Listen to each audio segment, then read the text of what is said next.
Hey dudes, welcome to Splat from the Past, the only 80s themed horror and sci-fi show where things can get totally radical. Now today, I will be welcoming yet another one from the George A. Romero camp, and this time it is Marty Schiff. You may remember him. He had a classic scene during the last 2 or 3 minutes of Creepshow where him and Tom Savini both played garbage men who find the comic book.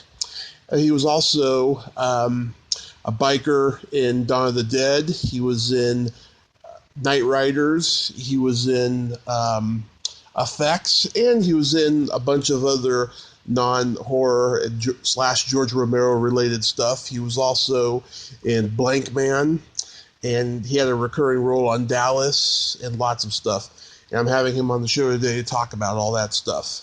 And I was glad I was able to track him down and stuff. Thank God for the Living Dead weekend and stuff, because otherwise I wouldn't have known that him and so many people from the Romero camp is on social media and what have you. So, here is my interview with Marty Schiff. Hello. Hey, Marty. Hey, how you doing? I'm good. How you doing, sir?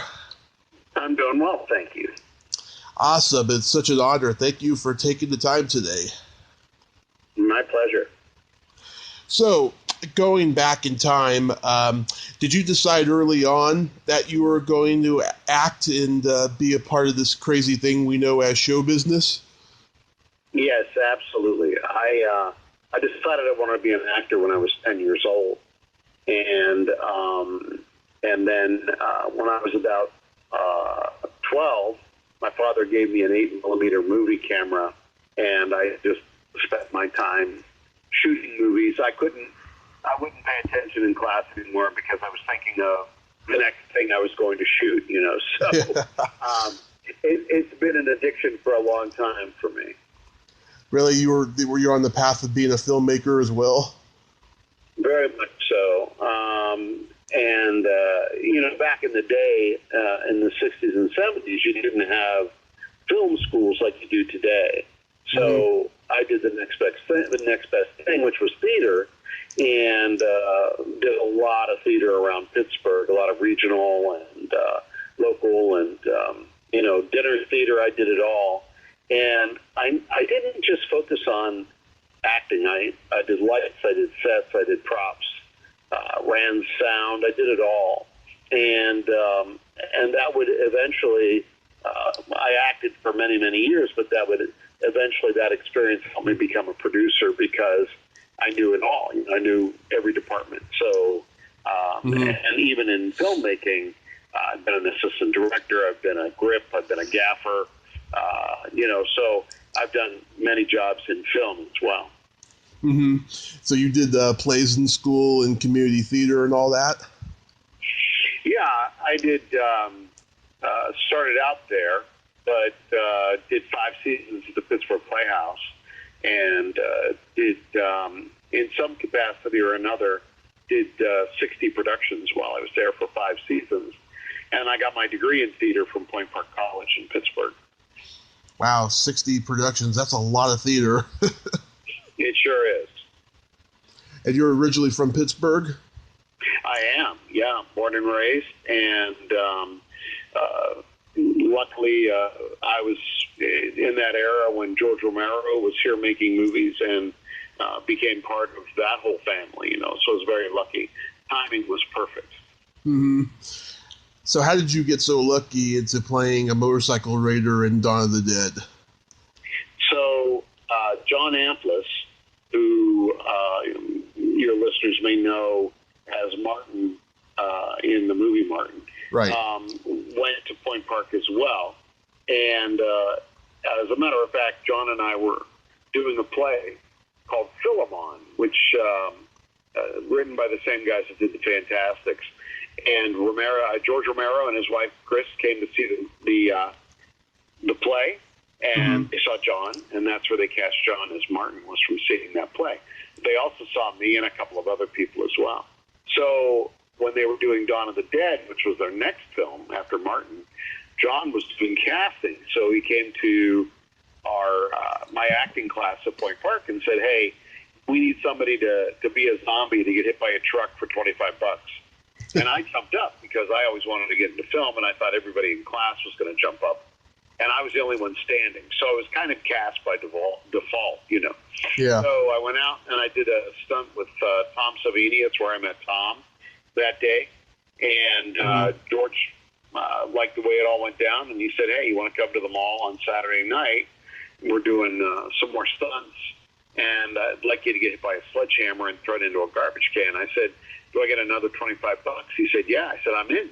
So I went to the mall that night and got hit by a sledgehammer, and I was getting out of makeup, and that was the night that the first night the bikers were in the mall, and they needed some people to be actors that could handle the lines and whatever, and so George put me in a leather jacket and a pair of sunglasses and made me a biker, and that's how I ended up working another 30 days on Dawn of the Dead. Wow. And the movie took like 9 months to shoot. How long were you there for? I was there starting in the fall of 77, and then through the into the late winter, early spring of 78. So I was at the mall probably for at least two or three of those months. Wow. Yeah, to me, Dawn of the Dead is a special movie. It really broke the mold of what George had done with Night of the Living Dead, and he was able to top himself like a million times over with this movie.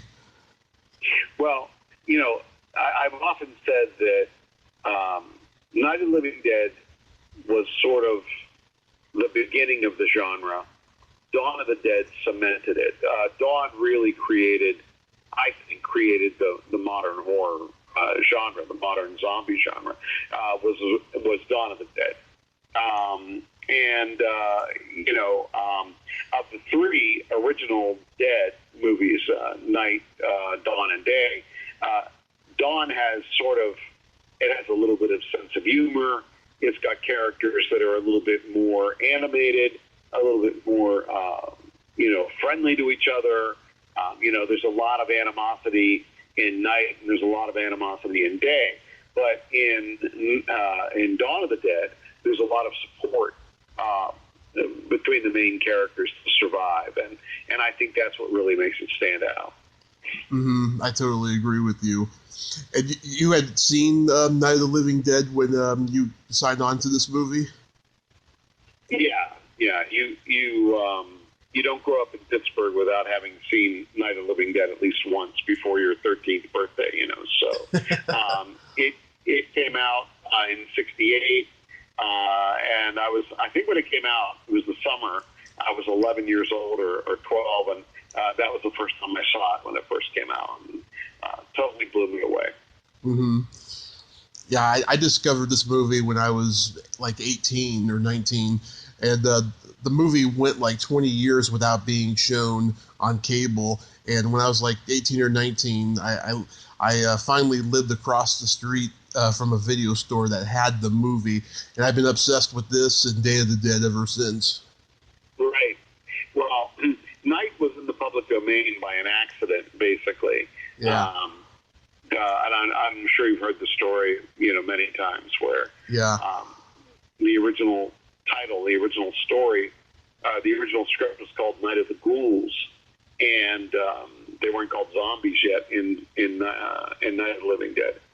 And George and I think it was George and Russ, maybe Bill Heinzman, were up in New York doing for a screening, and they had heard that something else was releasing a movie called something of the Ghouls, and so they ran down to an edit house and created a whole new title sequence and forgot to put copyright Laurel Entertainment or Laurel 10 or Image 10 or whatever it was back in those days. And that made it a public domain movie back in those days. Those laws have since changed, but in 1968 that was the law. And so a couple of people that noticed that legally stole it, basically, and that's how it became a public domain movie so quickly. Yeah, so many horror and science fiction movies from the black and white era got to fall into the public domain and are still there. And thank God, because so many aspiring horror hosts are using them and stuff, myself included. Right. Yeah, absolutely.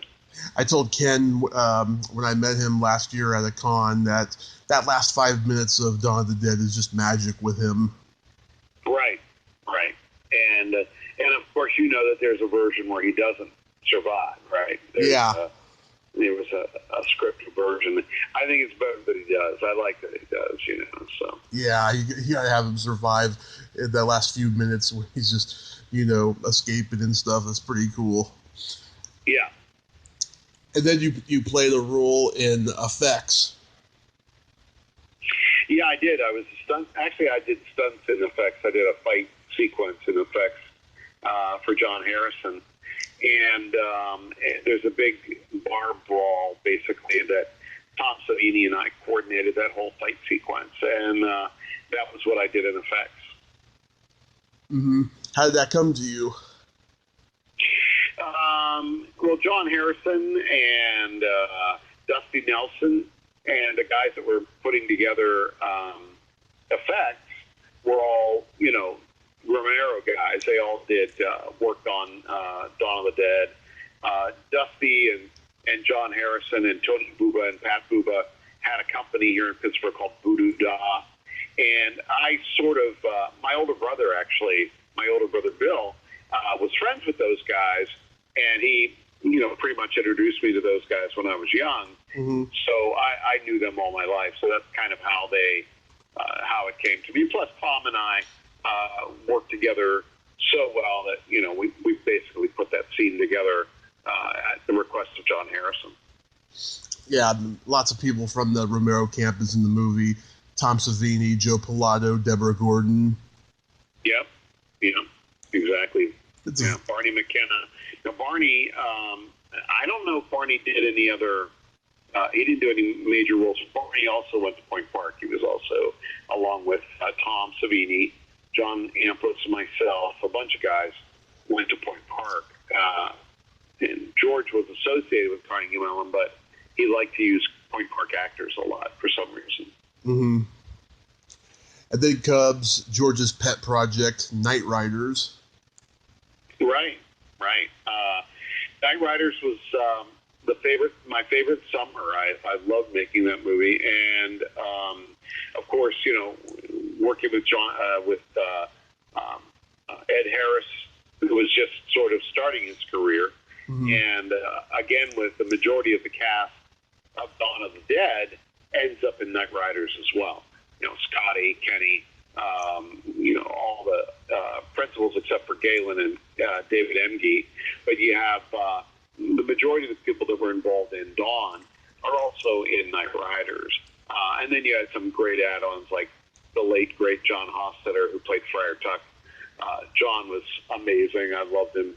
And, a few other people that made that film really a standout as far as the cast was concerned. And it was a big cast. I mean, it was, yeah, it wasn't quite a cast of thousands, but it was certainly, the biggest thing that cast-wise that any of us had worked on. And it was really a lot of fun. And George, in 1980, we shot that movie in the summer of 80. Mm-hmm. George was really way ahead of his time, addressing things like, equality in the the gay community. It was that's a running theme through Knightriders that you didn't really see in films back in those days. Yeah. And the fact that George had the insight to address that, and very openly and very honestly, maybe one of the first films where two openly gay characters come out and say they're gay, which mm-hmm. in 1980 was pretty rare. Yeah, I told Chris Romero this. I thought it was really quirky, because I had always heard about Civil War reenactors, but not Camelot reenactors, let alone the kind who ride motorcycles. Yeah, there's a couple of stories about how that all came about. And one of them is there's an amusement park here in Pittsburgh called Kennywood. And if you've ever spent any time in Pittsburgh, you know about Kennywood. And there was a laugh in the dark ride-through ride. Mm-hmm. And it had a French name. I can't remember it right now. But it had two skeletons on motorcycles jousting. And, legend has it that that's where George got the idea for Knightriders, was from seeing those two skeletons jousting on motorcycles. Wow. Yeah, I mean, it's a very ambitious movie. It's kind of like, Dawn of the Dead for Camelot, in a way. Yeah, in a way, it was. And, just it had such a beautiful message and, still holds up today. Mm-hmm. I think it does, too. Did you have any interaction with Ed Harris? Oh, a lot, yeah, quite a bit. As a matter of fact, we used to have night meetings, actually. We would have meetings with the king, and, it was basically just an excuse to get around and sit around and drink beer. But, yeah, Ed was very, very much part of the cast and part of everything. When we got back to Los Angeles, Ed and I played softball together on a softball team. He's a hell of a shortstop, Ed Harris. He's great. He was great back in the day. And so we stayed in contact with each other, well after the film was wrapped. Nice. And then you had a classic little scene in my favorite horror anthology movie, Creepshow. Yes. Yeah, the garbage bin. That was something that George had in mind for Tom and I, but I also did the lighting effects on Creepshow. So whenever the colors change behind Adrienne Barbeau, for example, or anytime there's a color change, I'm doing those by hand. Those aren't digital. I do those by hand with two light boards. And I did the majority of them. There's one or two that I didn't do. But so if you look at the credits for Creepshow, you'll see Garbage Man 1, Marty Schiff, and then you'll see in the grip credits, you'll see Moon Baby Schiff, and that's my electric's name was Moon Baby. Oh, now that scene was it improvised between you and Tom? Yeah, 90% of it was pretty much improvised. There was a few key things, a few key lines that George wanted to get about the voodoo doll. And, tired of getting sand kicked in your face. Yeah. but everything else, it's a comic book. The whole thing with the chew your food before you swallow, all of that was just Tom and I ad-libbing stuff. And there's a whole, if you watch that scene, mm-hmm. there's a whole bit with Tom and I doing a juggling bit with the garbage can and the garbage can lid, and that happens down the street. And we said, how do we define garbage men? And, we both agreed that making as much noise at 6 a.m. as you can. And so that's basically what we were doing in the beginning. Yeah.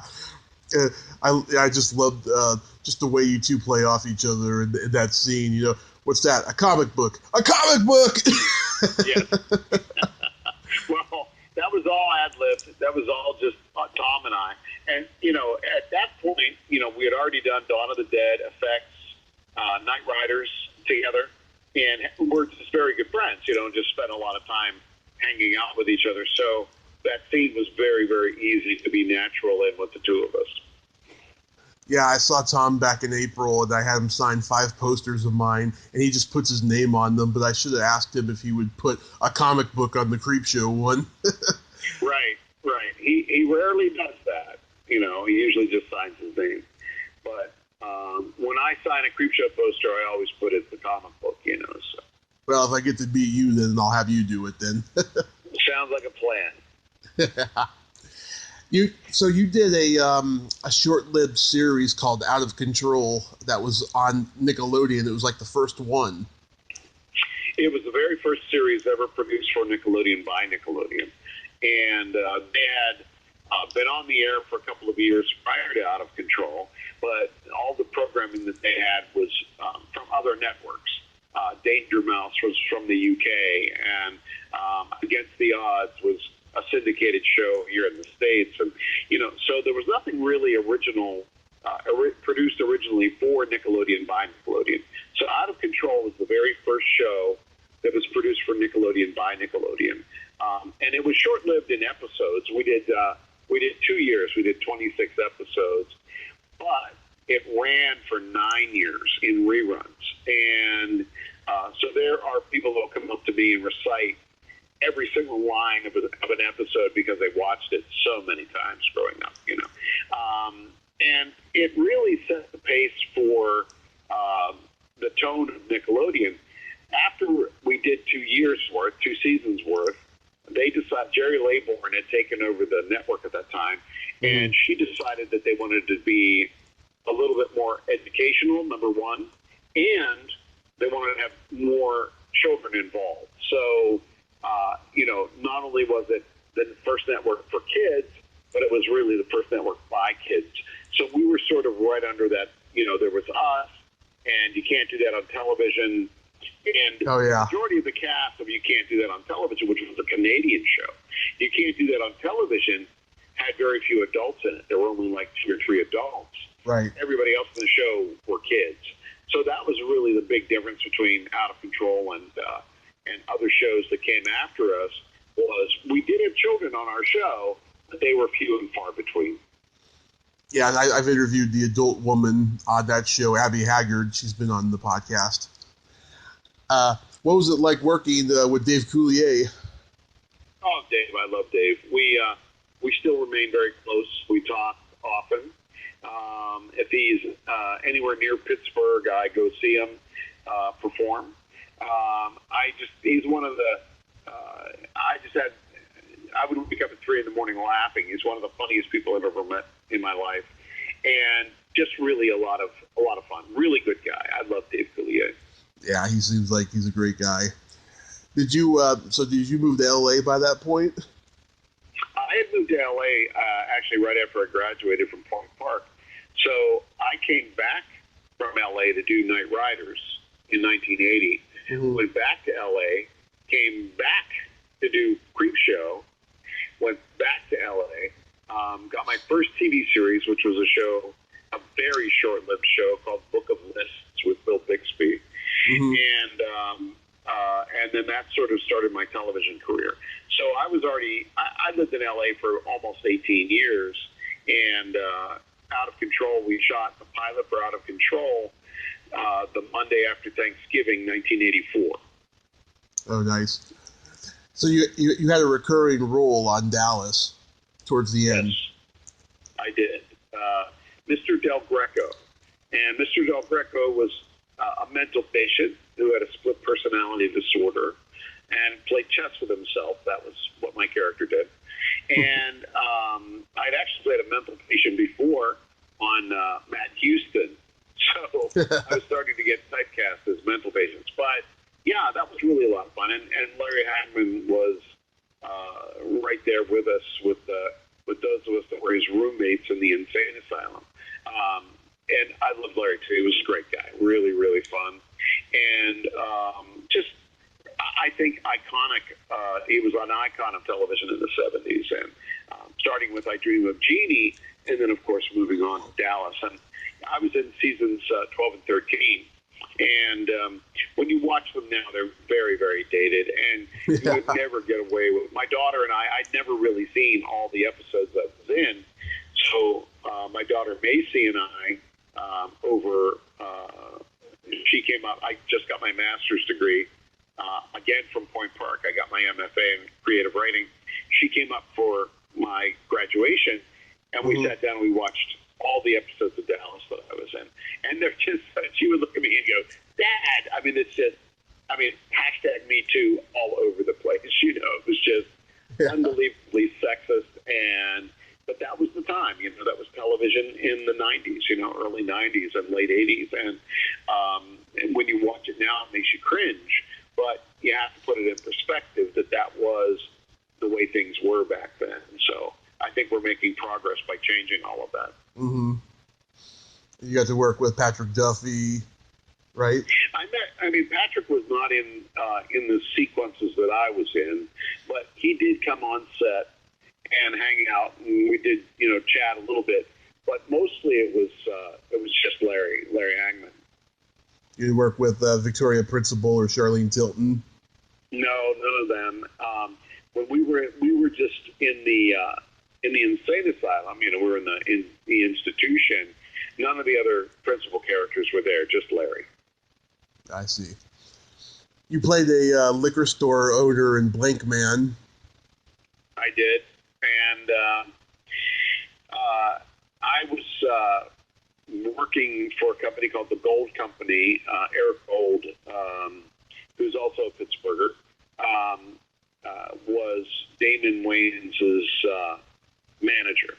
And Damon and I were very good friends. And I remember when Damon and his wife and kids were living in I think it was maybe a 3-bedroom apartment in North Hollywood. And Damon was making money doing DJing and stand-up comedy and doing what he could do right before he broke.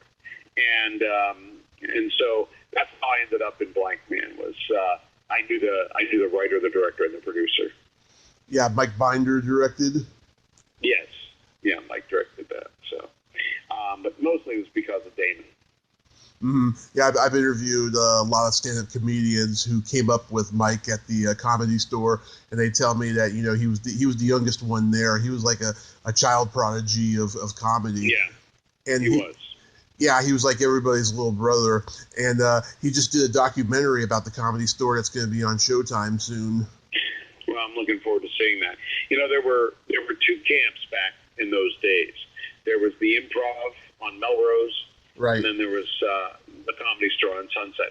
And I was at the Improv 99% of the time. I was a member of the Improv camp, really. But I never did stand up. I did MC a couple times. And I don't know if you're familiar that there was a comedian. There was a comedian strike in 79. Yeah, 79 into a little bit of 80, and there were all these little sort of pop-up comedy stores. And there was one out in the valley. It was called the Deli Smoker, and it was actually a stage that was maybe 4x4 by a foot high in the back of a deli, and people would go do stand up there, and I would MC there a couple times, but I never really did stand up. I wanted to focus on acting. Yeah, I've been doing open mic stand up for 13 years now. I went to LA a couple of years ago, trying to get stage time at the clubs. I was lucky enough to get on stage at the Ice House in Pasadena one night. Oh, classic. Yeah. Ice House is a classic. I mean, that's where the Smothers Brothers and Bob Newhart and a lot of people, the Ice House, the history of the Ice House is absolutely amazing. Somebody, if they haven't done it already, somebody should do a documentary about the Ice House. But because that was really, the Ice House was really, on the West Coast, was really the sort of bridge between, the Borscht Belt comedians and the modern day comedians. The Ice House was the place to go, Yeah, I know that they started out as a music venue, and then by the time the comedy boom hit, it just became comedy. Yeah, they were a little ahead of the curve, actually. But I spent every night, my first couple of years in L.A., I spent every single night at the Improv, and saw young comedians like Jay Leno and Paul Provenza, and I saw Robin Williams there. I saw Andy Kaufman on stage one night. Mm-hmm. Jerry Seinfeld, when he came to L.A., came to the Improv. So I knew a lot of those guys when they had just first come to L.A., and it was kind of the place to be, It was really a lot of fun. It was just, I'm very lucky to have been in L.A. at the right time, at the right place for that sort of, to watch that genesis happen. Did you ever see Tom Sharp? On stage, but I can't say that I knew Tom Sharp, no. Yeah, he was a very underrated, brilliant comedian. So you've not only acted, but you've also directed, produced, and did other behind-the-scenes stuff. When acting jobs got tough, did you decide that you weren't going to limit yourself? Well, I never wanted to limit myself, actually. I mean, I AD'd a film the second year I was in L.A., and I gripped Creepshow in 81, and I was an AD on a film in 82, and I started, very early on getting into digital independent television production, and started directing and producing.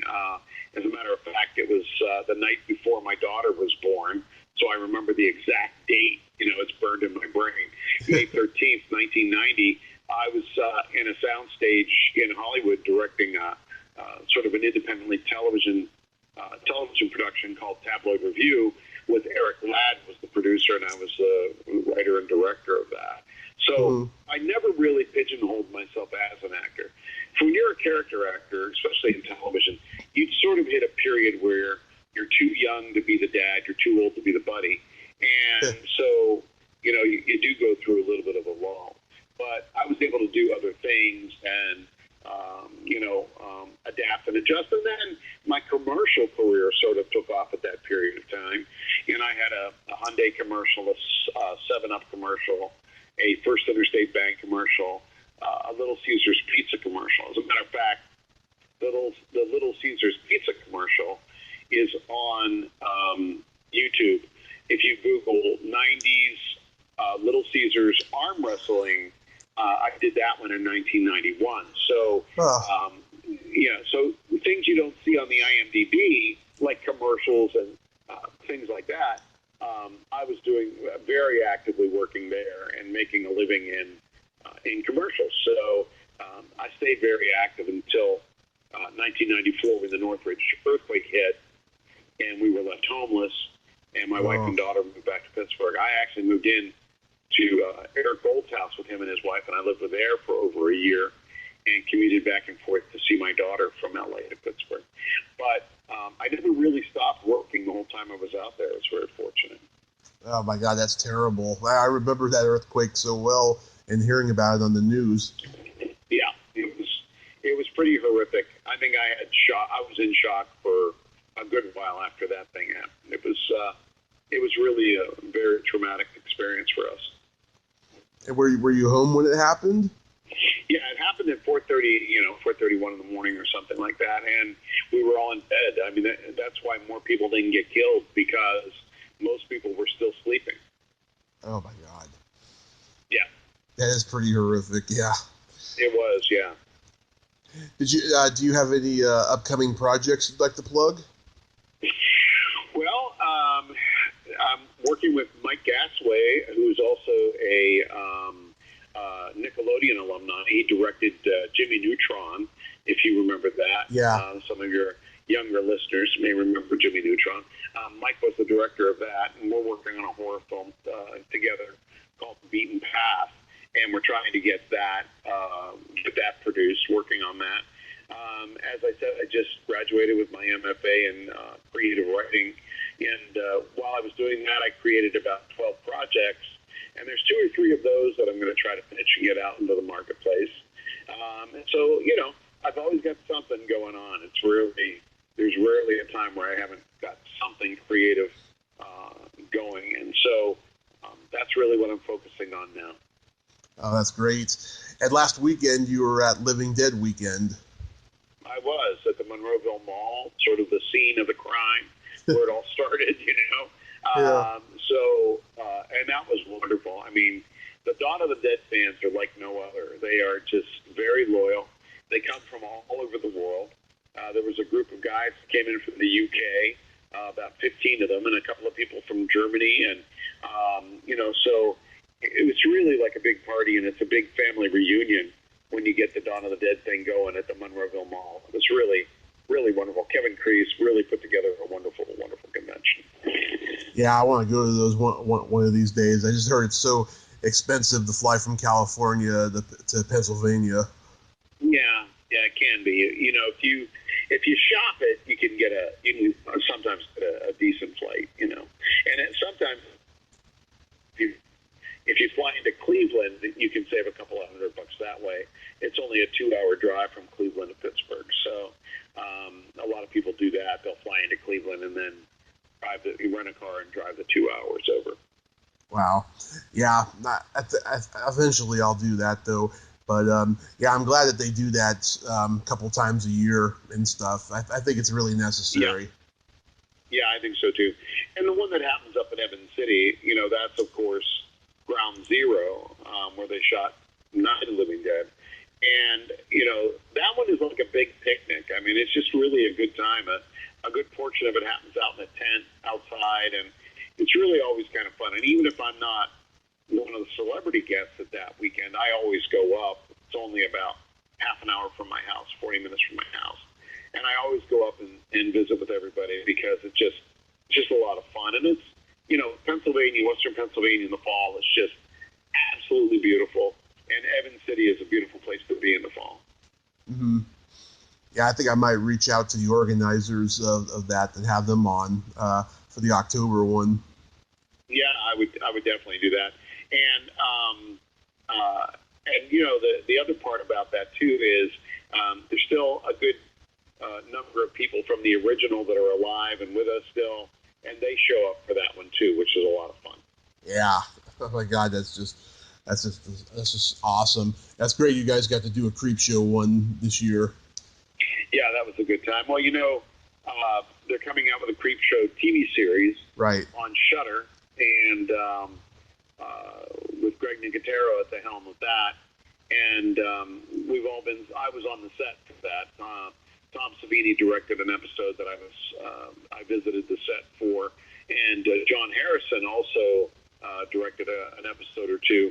And so we've all been sworn to secrecy. We can't talk about it, but it's going to be really very, very cool. And that'll be on the Shudder Network. And look for that happening probably in October. Creepshow, the series. Yeah, and hopefully you'll get to be in an episode. Well, it was funny because Greg said I should have gotten you two to be the trash men. Just even if Tom and I walked through the background as garbage men, he wanted to do that. So I think if they pick up more episodes, it'll happen. I have no doubt it'll happen. I hope it does happen. Me too. It'd be a lot of fun. Yeah. Well, Marty, I thank you so much for taking the time today. You're very welcome, and thanks for having me. My pleasure, and I'll keep an eye out for your future projects and stuff, and I hope they go well. Thank you very much, and feel free to reach out anytime. Oh, my pleasure. Thank you, sir. Have a great day. You too now. Bye-bye. Bye-bye. Well, there you have it. Marty Schiff. Ain't he a cool dude? He certainly is. Thank you so much, Marty. You're a very nice man, and I'm glad you got to tell me those great stories. If you like this video, everyone, please subscribe to my YouTube channel, add me as a friend on Facebook, join my Tommy Kovac comedian page on Facebook, follow me on Twitter and Instagram, and all that fun stuff. Well, that's all the time we have this week on Splat from the Past.